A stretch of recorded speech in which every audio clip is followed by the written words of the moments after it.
Today's chapter is 1 Samuel 15. It's a decent length chapter, not as long as our last one in 1 Samuel. It only has one heading for the entire chapter, and that heading is Saul rejected as king. So here we go, 1 Samuel 15. Samuel told Saul, "The Lord sent me to anoint you as king over his people Israel.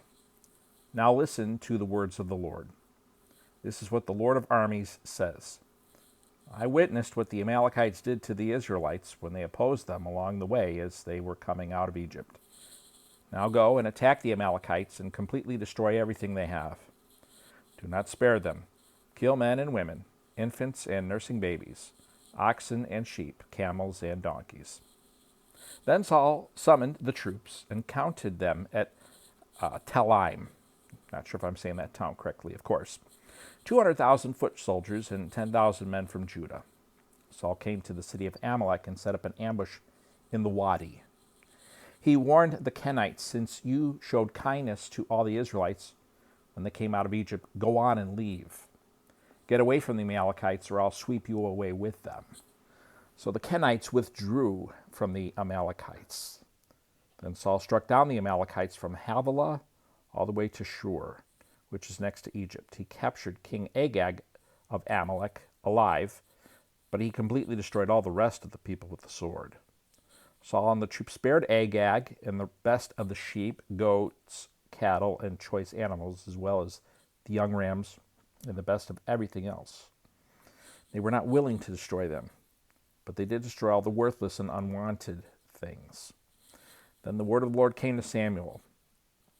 "I regret that I made Saul king, for he has turned away from following me and has not carried out my instructions." So Samuel became angry and cried out to the Lord all night. Early in the morning, Samuel got up to confront Saul. But it was reported to Samuel, Saul went to Carmel, where he set up a monument for himself. Then he turned around and went down to Gilgal. When Samuel came to him, Saul said, "May the Lord bless you. I have carried out the Lord's instructions." Samuel replied, "Then what is this sound of sheep, goats, and cattle that I hear?" Saul answered, "The troops brought them from the Amalekites and spared the best sheep, goats, and cattle in order to offer sacrifice to the Lord your God. But the rest we destroyed." "Stop," exclaimed Samuel.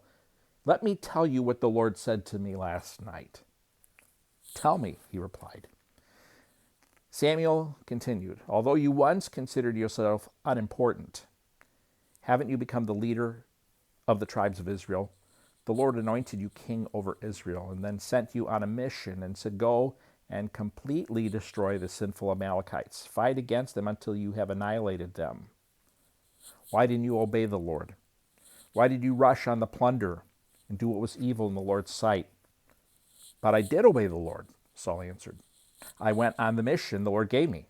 I brought back King Agag of Amalek, and I completely destroyed the Amalekites. The troops took sheep, goats, and cattle from the plunder, the best of what was set apart for destruction, and sacrificed to the Lord your God at Gilgal." Then Samuel said, "Does the Lord take pleasure in burnt offerings and sacrifices as much as in obeying the Lord?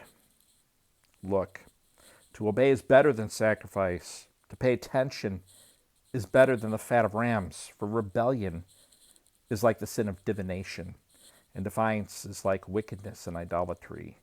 Because you have rejected the word of the Lord, he has rejected you as king." Saul answered Samuel, "I have sinned. I have transgressed the Lord's command and your words.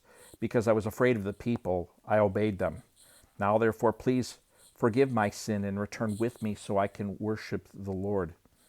Samuel replied to Saul, "I will not return with you. Because you rejected the word of the Lord has rejected you from being king over Israel."